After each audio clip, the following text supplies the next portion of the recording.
mentally or physically, success can be defined as getting up just one more time after you've been knocked down over and over and over again. I'm T. Wood, and this is Triumphant Moments, where we highlight significant moments in life that are beyond the surface to inform, encourage, and inspire people to triumph over life's challenges. With me today, I have Dr. Lawrence Jackson, a licensed clinical psychologist whose expertise includes team building, stress management, spirituality, and mental health. He is the current president and CEO of Progressive Life Center Incorporated, one of the Mid-Atlantic's largest and most respected nonprofit agencies serving vulnerable children and families. Welcome, Dr. Jackson. How are you? Oh, thank you, man. Thank you for the introduction. It's a pleasure to be here. Absolutely. Really looking forward to our conversation today. Oh, absolutely. Absolutely. Now, you know what? Let's go ahead and dive right into it. If you were to describe, how, I guess, a regular day getting up in the morning would look like for you, is there some meditation that's involved in that? Is there like certain things that you do, just habits that you have just on a regular morning, waking up in the morning, first thing you move? What does that look like for you? Well, it's a new day because it's COVID. And before I would, get up and had kind of a routine around getting a little cereal in my system and watching a little bit of news and, fixing a little breakfast and heading out the door. Now, because I don't have to do that, it's a lot less stressful. And so a typical day is, I get up, usually I'm out of the bed by 7. Okay. I'm usually kind of, just moving around. And my wife is excellent in terms of she does this whole meditation exercise thing. So sometimes when she gets to the exercise, I will kind of mimic some of what she's doing. That's what we do. And so that's been really good for me. Okay. But I usually try to have some quiet time in the morning and get focused. It's a lot less intense now because once upon a time it was just getting ready to get out of the door. Oh, man. Now I kind of manage my schedule. I have, Carrie, she manages my schedule. I don't usually have anything before 9 o'clock. So mornings are pretty relaxed, and look at my calendar, and usually I look at my calendar before I go to bed at night. So I'm clear about the day ahead. Right. But yeah, my mornings are pretty chill. I think that we absolutely can relate to how the mornings look. It's almost like everybody's kind of forced to kind of do the same thing because we're not really getting up and going places, not as much now since COVID. So those Zoom meetings, from the waist up, we ready. Shirt, That's blazer, tie, however we got to get into it. Look, you did your undergraduate studies. You majored in social ecology at University of California, Irvine. Yeah. Social ecology studies is more of relationships between people and their environment. Now, this was during the early, not to date you, but this is during the early 70s. Am I right? Yeah, 72. Okay. I headed to University of California, Irvine. Okay, so what inspired you, knowing around that time the things that were happening, what inspired you to major in social ecology? Well, I ended up getting my degree in social ecology, but I actually majored. I started in computer sciences. So here's a quick story. My high school counselor didn't think I was major university material, so he was trying to send me to a vocational school. Right around the early 70s, computers were pretty big time, and so they had a organization called Control Data. I think it still exists today. So I was signing up for trade school, and I was going to go to trade school and learn something about computers. That's what the plan was. Really? Now, man, you know how life is, right? Plan so apparently God had another plan for me. So my girlfriend at the time, she tells me that her brother is going to be going on a field trip And this field trip was going to be going to the University of California, Irvine. So I actually got permission to go to his class to meet the recruiter. Now, his recruiter, I still remember his name to this day, John Clayton. Brother changed my life. Wow. John Clayton drove a red Porsche. So, you know, I'm in high school at the time. You remember this vividly. I do, because it was just one of those things. I wasn't going to college. Wow. And so, man, I met that brother, and, you know, we didn't know a whole lot about Porsches back then. At that time, it was, you know, the Chevys and the Fords and the Chargers. Talk about it. You know what I mean? Especially the Chrysler products, they had the big block engines and they were fast. So I was intrigued by this little red sports car that was supposed to be an expensive car. So that brother started recruiting folks. I was a decent student.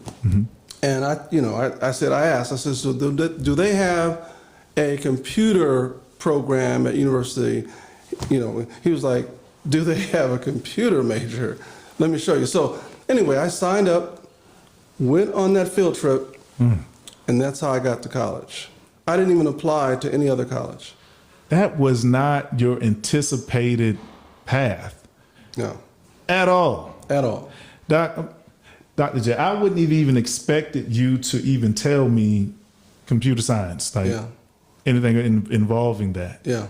So I tell you what. So was there someone else that was instrumental in you shifting gears in your major, or was it specifically that individual? Was there anyone that played a role in that? Absolutely, 100%. So I know you know about mentoring, and so mentoring is a big deal for me. So I get to the University of California on a special admissions because I didn't test in at 1400 on the SATs and all like that, whatever, right? So back at that time in the 70s, they were really coming into LA trying to get black students into the universities, and like I said, I had good grades, but I was a special admit, and I met a brother there, one of two faculty members, and this brother was a black psychologist, and he did rap groups, and I'd go to the groups at the cultural center, kind of a thing. And then I started learning about, it's kind of like, brother, what do you do again? He's like, I'm a psychologist, And he really, this brother, Dr. Joseph L. White, who passed last year, and in fact, it's been 2 years now. Wow. He really worked with a lot of black undergraduate students, and we just ended up gravitating to psychology. And that's how I ended up in the field. And so I eventually changed my major to social ecology because social ecology had a subdiscipline called mental health. And they had people come to do these rap groups and these different things every month or so. Did you say rap groups? Well, yeah, it was called a rap group. You just sat around and you just talked about, kind of what you wanted to talk about. Forgive me for initially thinking when I heard rap group, forgive me. I appreciate that. I tell you what, Dr. Jackson, around that time, what would you say were some of the challenges just in the environment? Now, well, let's take a shift here. Now, you grew up around Compton. Yep. Okay. So what would you say were some of the challenges, growing up as far as amongst, your siblings? You're 6 of 7. Am I right? Right. Number 6 or 7. Right. 6 of 7. Who's the boss of that? Who's the boss of that group? The older sister. Yeah. My parents had 4 girls and then 3 boys, and so I was the second boy, and so I had 5 mothers, kind of. But the oldest was straight up, she was bossy, and so it's just that there was such an age difference. It was really the youngest girl who really sort of put a lot of pressure on me to do the right thing. Wow. Yeah. I would not expect the youngest child to have that much of an effect on, because our mentality, you're the oldest, second oldest, it's like, you fall in line. Yeah. So Well, what she was older than me. Oh, but she was older than you. Right, she was the youngest girl. Youngest There girl, were four but girls. Yeah, it was the youngest of the four. Okay. Who was sort of closest to me and my older brother. We were 2 years apart. And then the last child was, kind of an accident because he came 8 years later. And wow, that's a gap. My mother used to always say, "This is my baby, this is my baby, this is my baby." So I grew up kind of being the baby in the family for 8 years, and then he came along. But the strange thing with regard to that was my oldest sisters at that time, two of them had children. So now my youngest brother is an uncle. Wow. To two people that are older than him. All right. It's a little confusing, isn't it? But it was just, again, it was a 8-year thing, and my mother got pregnant. So right. Yeah. Right. So all y'all still love each other. Oh yeah. Just the same. Now, understanding that, what would be the proper description of the relationship between your siblings? If you had to put it into some words, was it just more happy times? Would you say more challenges, disagreements? What would really describe the relationship amongst y'all? Well, because there were a lot of us, and because I was so far down, the girls were kind of sort of parents in some ways of the three boys, right. Because we were all younger. Okay. And the girls got along pretty good, but it's interesting that youngest girl who me and my brother were closest to because of age, right? She was kind of tough on her older sisters. And so I do remember a lot of, and the thing is, the youngest girl, who is no longer with us, right. She died 2 years ago. Right. But she was a handful, man. She really kind of, in some ways, I'll tell you a little quick story. I said this at her funeral. She could fight, and so her older sisters, when her older sisters had problems with other peers. They would get their younger sister to deal with it. Hey, y'all better ask somebody. I'm gonna get my little sister on you, Dr. Jackson. You don't hear that? I'm gonna go get my youngest. I'm gonna get my little sister. My little sister's gonna be up here. Y'all better She's gonna straighten y'all out. What? Yeah. She was live. She was live and stayed that way. So then it's safe to say that y'all are pretty close-knit, y'all. Yeah, since we lost one of our siblings, and again, the youngest girl, the rest of us have been as tight as ever now. I mean, I talk to my siblings every week. I'm calling one of them or two of them or three of them. I try to catch them pretty much on the weekends, but I have a brother who's in D.C., so we talk more consistently. And then my youngest brother, he's in L.A. He's actually in Orange County. We talk less frequently, but we're tight. Yeah, he actually got kind of caught up. Now you hear Compton, people talk about Compton. Oh yeah. So when I was in Compton, it was kind of a working class community. It was cool. It was really, I don't really kind of try to do the whole, man, I grew up in Compton, it was brutal. Right. Because it wasn't. But it started getting tough right towards my senior year in high school. And I do remember the Bloods and the Crips started happening right at that time. So that was in 72. And I can remember they started showing up at my high school. And matter of fact, I'll never forget this. There was an incident my senior year where a Blood or a Crip showed up, and he came into a classroom, and then the teacher was going to sort of deal with him. And man, he pulled out a knife, and the teacher started ran out of the classroom. And I saw it. It was terrifying, man. He ran the teacher down and stabbed him. And And that was my senior year in high school. And so then it got pretty bad. It really did. And my brother, youngest brother, again, who's 8 years younger, so he hadn't even gotten to high school yet. By the time he got to high school, it was real bad.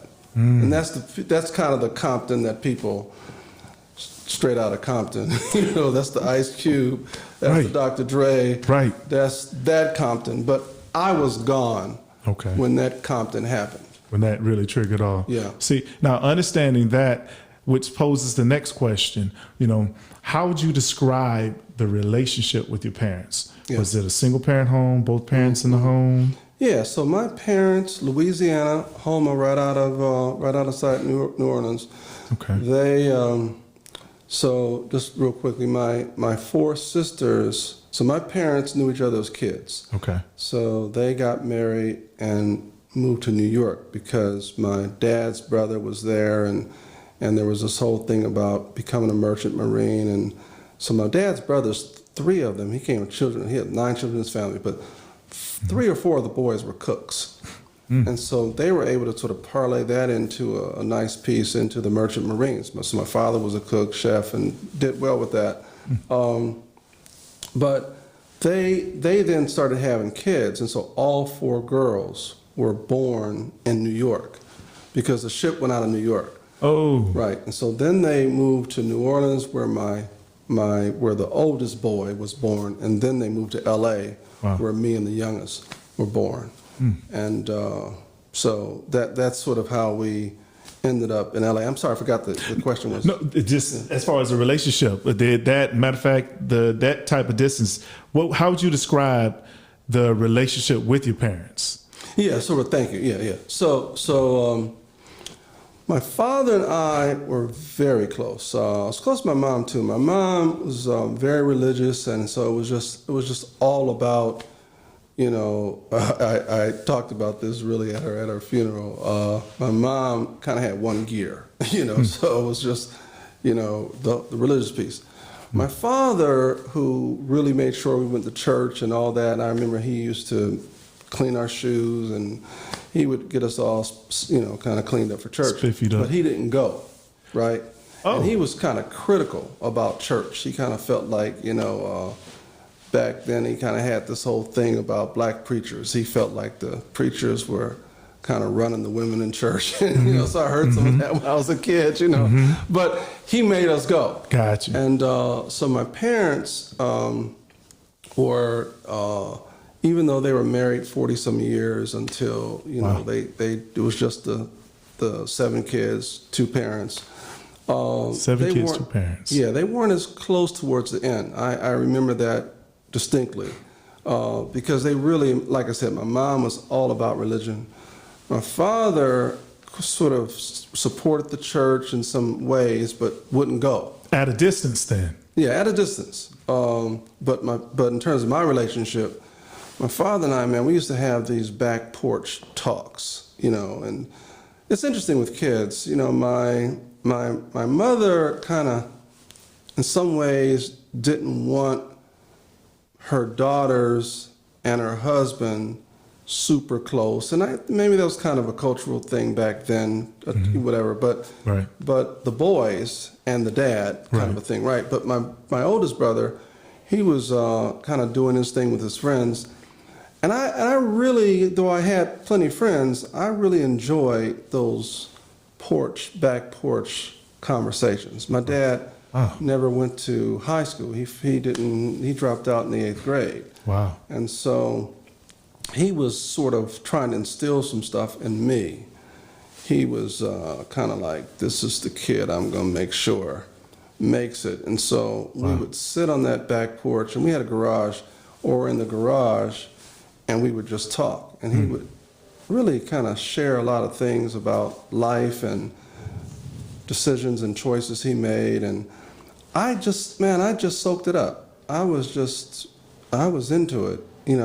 So my dad loomed large in my life. He was a critical figure. It's amazing in just your basic description of that moment. It wasn't this extravagant place. It was the back porch, but it just really appeared so meaningful to you. those moments that you spent with him. Yeah. What would you say was one of the highlights? There's something that stands out. Now, you mentioned those talks on the back porch, but is there anything that y'all did together that kind of stands out in your mind? Yeah, man. My dad loved fishing. That was his thing. So he had a boat, and we'd go to the Salton Sea. So you should be pretty good. Fishing? Yes. I mean, I can fish, but, it's, I mean, I like the water. Okay. Yeah, okay. I love the water. Okay. So I like being on the water. My dad was a great swimmer. We would go out, man, he'd jump off the boat and swim and stuff. And it's like, wow, Dad, they're like sharks out there and stuff, but he was, again, merchant marines. And so he was really into the water. But it was going on fishing trips with my father. And that's, and kind of coming into manhood, I remember when the first time he says, I want you to drive. So I'd had my license by then. You remember how old you were? Yeah, I'm 16 years old. Okay. Got my license, and we're driving to the Salton Seas, which from LA, it was about a 4-hour drive. And that was a big deal when my father let me drive. Not only that, by that time, he had a camper, and we're pulling a boat. And he puts me behind the wheel. You telling me at the age of 16, Pops put you behind the wheel? Yeah, and check this out. So my brother's 2 years older than me. My father didn't let him drive. He had me drive. And that tells you something about my relationship with my father. Yeah, we were tight. We were tight. Because he would say my brother drove too fast. He wasn't comfortable with my brother driving. Man. But, I was sort of the child that just was kind of in awe of his dad. And that was sort of a critical time. One little story, I remember being out in the water. And you, of course, know the movie Jaws, right? Yes. Jaws hit. That had to be, good God, that had to be early, 70s. But I just remember being fishing with my dad, and I started going doom doom. See, I'm starting to get worried already. Hold on now. Doom. Man, and he said, "Boy, stop that." He said, "Cut that." I won't say what he said, but he told me. Use the imagination. Come on, man. I just use the imagination. I started doing the whole Jaws thing, and it got to him.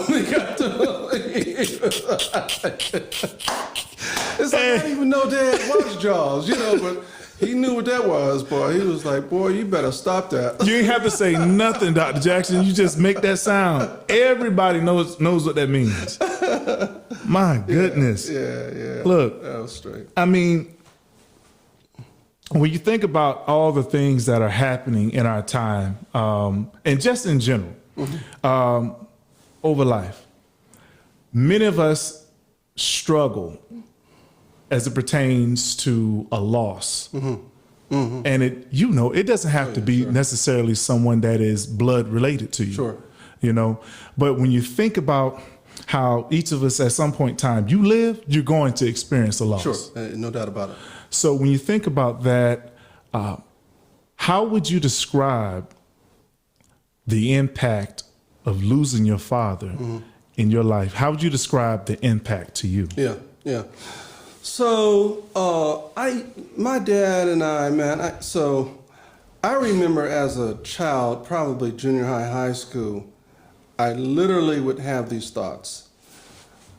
I couldn't make it without my father. Wow. Yeah, I used to feel like, man, if something happened to that dude, I just don't see how I could carry on because he was sort of charting my course. He was really, and I dug the dude, man. He was, I remember when I was a real young kid, I was crying one time because he couldn't get us any Christmas gifts. And, well, that's not why I was crying. Right. Yeah, so that's what he thought. I was crying, and I probably was about 5, 6 years old. I remember where we lived and all of that.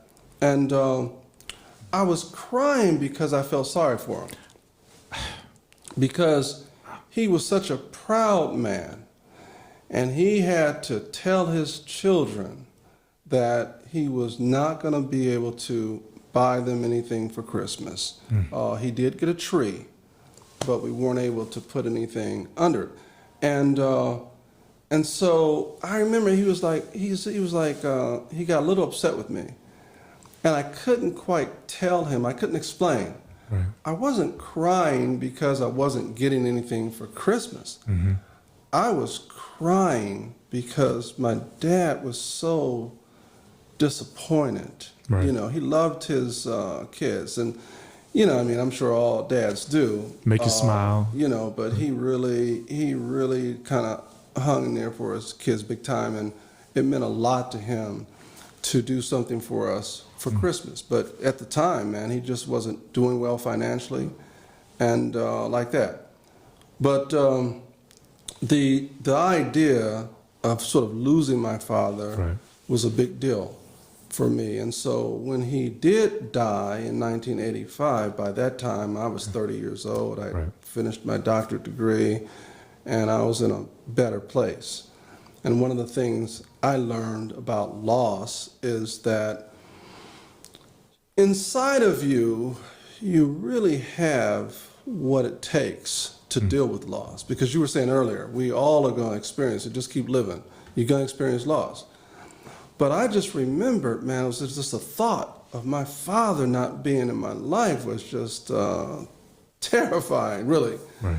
And when he passed, it was, you know, it's the only time I can say that I cried uncontrollably. Wow. It's the only time in my life where I remember it so clearly. I was living out here in Maryland, and so, you know, I learned my dad was sick, and so I flew back to L.A., Compton, and, you know, he and I went to the doctor's office. I went with him. Oh, you went with him? Yep. Okay. We went, and he wanted my opinion, because now by then, 85, I got my doctorate in 84, so I'm finished with graduate school. I'm trying to start my life out in Maryland, out in Prince George's County. And so we went, and I talked with the doctor, and because the issue was surgery. He had cancer of the esophagus, and he had lost a lot of weight, and he was declining rapidly. Right. And so, you know, I said, man, I talked with the surgeon, and he was like, look, this might hold off the inevitable for a while, but, you know, it's pretty bad.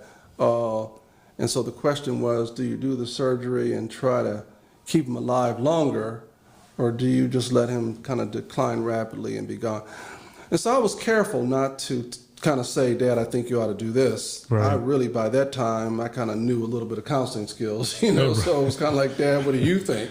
You know, Right. And because I really wanted it to be his decision. And so he decided to get the surgery, but it didn't go well at all. He never, once he had that surgery, he probably transitioned within 2 weeks. Okay, so you can clearly tell a decline once he had that. Once the surgery, man, I think about that sometimes, because I think he would have had a little more quality of life for a little longer There you go. had he not done the surgery. The surgeon kind of overplayed what was going to happen and whatever, and he kind of convinced my father and me that he would be able to do some things, but the crying uncontrollably happened when I made the second trip. My sister called me and says, look, you need to come. He's really declining. So I went, and he lived for almost 2 weeks. Mm-hmm. And so I had to get back here, and he died the next day. So when I left, he died the next day. And so then I immediately turned around and came back. When you left him? Yeah, but when I left was the only time I cried like I've never cried before or since. And I remember my two brothers were there. Mm-hmm. And while I was there that week, I started feeding them through this tube, and my brothers were squeamish, man. They were like, and plus I was staying at the house. Right. And they both were staying someplace else. So I really started doing the care, right? And they didn't want to deal with this process where you had to feed them through a stomach and whatever. And so I was doing that, and we would have some talks. Right. And the day before I left, he said, he says, this is probably it. He says, so he said a couple of things to me. And then I left, but before I left the next day. But when I came out of the room after that talk, I went in the kitchen with my two brothers. And man, I was just talking to them, and something hit me. Man, it just, I started crying, and I couldn't contain it. And I was trying hard to, because one, I didn't want him to hear me, but I couldn't. It just came pouring out. I've not cried like that ever again in my life. Wow. And it's been 36 years later. I've never cried like that. It was just all this stuff that just came gushing out. When you look at that, and we just take a time to kind of spotlight that, in coping in general, what would you say are some ways since then that you found ways to cope with somebody that important to you passing away? How did you continue? Like, what are some things that you have done since then to kind of continue on? Yeah. Well, the spiritual piece is really a big deal. I mean, you've got to be grounded, man. You've got to know something. You got to understand that there is an essence, whatever your religious views are. I grew up Christian, but whatever your religious thing is, man, it's just so important to have something that kind of says to you that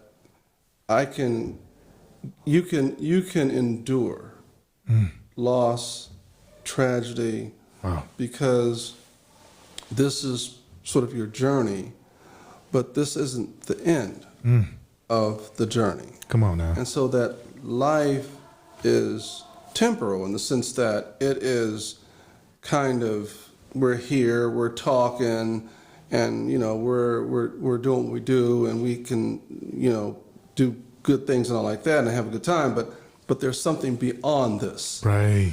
And that's the part that I think really helps people to endure kind of what's going on here and now, because you have a belief system that says that there is a new place. Right. And that, people who grow up kind of with that spiritual religious piece, it really helps to ground you.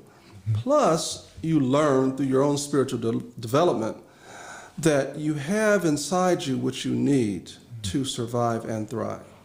And so you can endure and deal with loss. And it doesn't mean that you're not sad or thank you. You know what I mean? It doesn't mean that you don't grieve. Right. Cry. It just means that you don't go jump off of a bridge. There we go. Because you know better. There we go. And you know that healing takes time, but if you don't mess it up, it's going to be all right. And so, knowing that, I knew that as much as I missed my father, I knew I was going to be okay. Wow. And I also knew that he was still rooting for me to this day. Wow. And another thing that I do that really helps, I'm a psychologist, and so I'm into this kind of stuff. So with loss, I tell folks that you've got to figure out a way to keep the best parts of your loved one with you. Ooh. There needs to be a way to do that. Jewel alert. It could be, it could be any number of things. I keep a picture of my father and me. Wow. This was at my graduation from UC Irvine. Gotcha. 1976.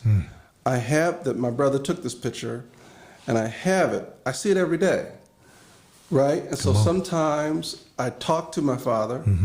Sometimes I laugh with my father. Come on, of course, man. I'm a psychologist. I haven't lost my mind, right? No.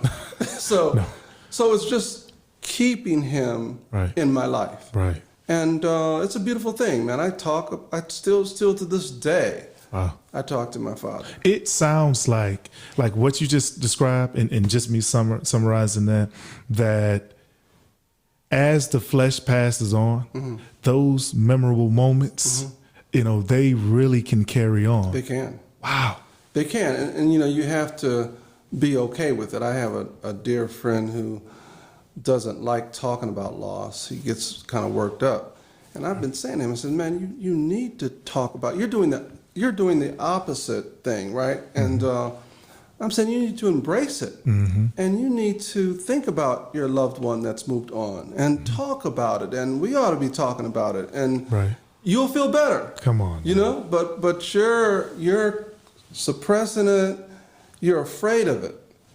And what you need to know is you have what you need to endure it. Come on. You really do. And so a lot of times, working with people around loss is really helping them to not sort of fear the feelings that come with loss and grief, and embrace them. Right. It being sad does not kill you. It's not a crime, y'all. Listen. Sometimes a good cry, man, you feel so much better. Oh man, come on. A good cry, come on, man. Come on it's a good thing, yeah. Come on now. See, when you look at this and you take a look at where we are in life in general with COVID-19. Yeah. I believe last documented over 500,000 deaths. Right. And so we're talking about families on families on families. Yeah. And so, as you know, we both being in the mental health field, mental health has really there's a spike in the necessity for it. Yeah. And so that's why it was big for me to have my listeners be able to hear what you just said. There is this misconception that some of us that, showing that you're able to deal with it is holding it inside. Yeah. Just kind of holding it, not showing any fear, not showing any hurt, or any pain, and that's you being the strong one in the group. Oh, yeah. What do you say to that? Oh, I say that's the worst thing you can do. Come on, is holding it inside. I mean, it's probably where you begin to develop tumors and ulcers and all kinds of stuff because come on, man. The body needs to. So healing is a natural process, and one way to think about it is just like a river. Flowing, and the river has a natural flow, and the water stays clean because it has all these properties by movement and the rocks and the whole thing. And so water needs to, and rivers, they need to sort of flow. And if you're able to keep if you're able to let yourself feel things naturally, that's the flow, that it really takes care of itself. Because you will feel better in time, right? We all know that over time, that's why, the grandmothers and stuff used to say, all good things in time, and we will feel better tomorrow, and, whatever. Right. It's like, because time heals. Time heals. And so that, and it's just important to kind of understand that. And so it's important to grieve. It's natural to grieve. So I had that incredible cry that I made reference to. Right. Man, I was straight after that. I felt so much better. That's the best cry I've ever had. Come on. And so releasing all the toxins and all the stuff is healthy. And so I always make this analogy. It's like healing is natural. So people get it on the physical side. It's like I cut my hand. I still have a little scar right here. I cut my hand last week. I wasn't worried about it. All I needed to do was keep it clean. And I knew I was going to heal naturally. Well, people don't understand a lot of times, because you get enzymes and they clean up stuff and, whatever, and then blood coagulates and you get a scab. And it's a natural process all by itself. And so we can aid healing. If you get a big cut, you need to kind of mend it, and all you're doing is facilitating what the body does naturally. Right, and you may need to, if there's an infection, you may need some stuff to help with the infection and all that. But the body heals itself, right? And you think about that a long time ago, we didn't have all these things, and people had all kinds of stuff, and they healed, right? Bones will actually remend if you put them in the proper place, naturally, right? So people kind of get that a little bit, but what they don't get is emotional wounds Come on. will heal naturally. Jewel alert. Yeah, just keep all the crap and the debris out the way, and you'll be fine in time. But people poison the process because they start drinking, or they start overeating, or they start, they're angry and they want to hurt somebody and all that stuff. And that just prolongs the process. What you need to do is to be still. Yeah, but people often don't know how to be still. They don't know to be still. They don't know it's the right way to heal. You know, people get busy, and try to avoid. That's what you were saying early, right? People start doing things to not feel the pain. There you go. And all you're doing is prolonging it and cluttering it up and making it worse. You know, so no, feel the pain. You will be okay. And then of course do things that facilitate healing. And there's a lot of things that you can do to actually be healthy. But so we could get into some of that, but we'll see. Look, I need my listeners to know that understanding part of what dealing with pain. And this is to everyone. And really dedicating this episode also to everyone that has, and really it's all of us that have lost someone, special to us. It could have been due to what we have going on with COVID-19 and just all the different ailments that could, just being human that you can experience, dealing, coping, with loss. Part of the healing is surviving the moment. Yeah. Part of the healing is surviving a moment. Just as you said earlier with, being able to kind of give it time and not, it's the other things that you do outside of that, that kind of, it's almost like you're making the wound deeper. You're finding something else to inebriate yourself to, numb it. Right. So to get past that moment. So that is something that I really want my listeners to really understand that. In this section of the show, there's something I created for Triumphant Moments with T. Wood called Encouragement for Free. Now, it could have been anything that we've talked about up to this point right here. Right. Or it could be something that a creed that you live by or just heard growing up or anything of that sort. As far as encouragement for free, what is some encouragement? There's some listeners that are struggling with coping. Across the board, everything we have going on. What is some encouragement for free that you can provide them right now? Yeah. Well, an easy one is sort of the 3 F's. That's an easy one because people are going to always remember that. And I've remembered it for a million years, and I don't even remember where I heard it first. But that's the faith, family, and friends. And so faith is something we talked about earlier. Man, it helps if you have a grounding in faith, if you believe in something bigger than yourself. Like I said, I grew up Christian, so we know what that all is, right? My faith was and is to this day. But there are other religions of the world, and I've read about some, and I've learned some things about, and there's more commonality than difference for your major religions. Right. So that's one thing I think, and so I make a distinction between religion and spirituality. Spirituality basically is just your personal relationship with the Creator. Right. And so I say it's real important, especially during these times, to have a relationship with your Creator. Just whatever that is. Whatever it is, right.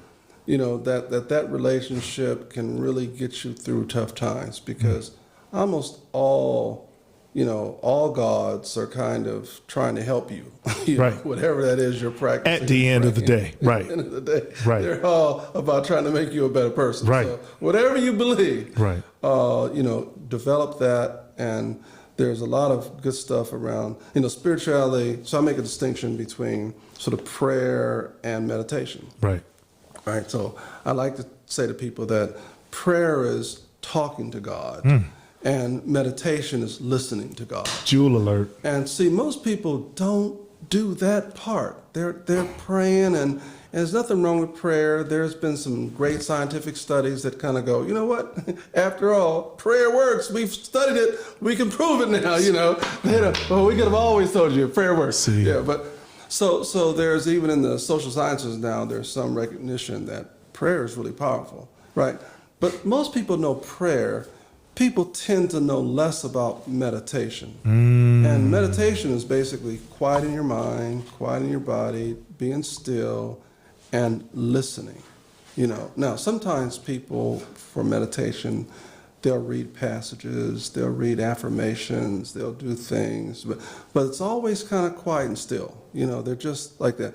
People are amazed. I used to do relaxation stuff, just taking people down to just a relaxed state. Right. And I would do guided imagery and take people to a sort of a place and have them imagine they're in this incredible place.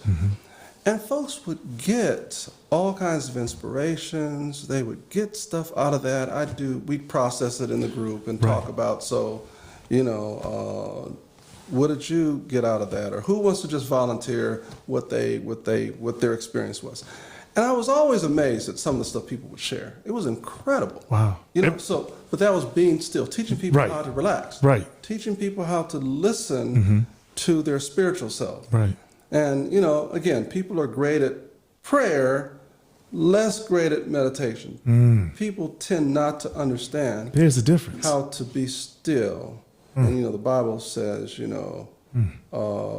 be still and know that I'm God. It's kind of like, it's like, that's it. Be still and you'll get some stuff you ain't got. Sometimes that's more of the struggle than anything else. Being still, brother. People are so busy and their minds are just racing and they can't sleep at night and all kinds of stuff. So helping people to learn to be still.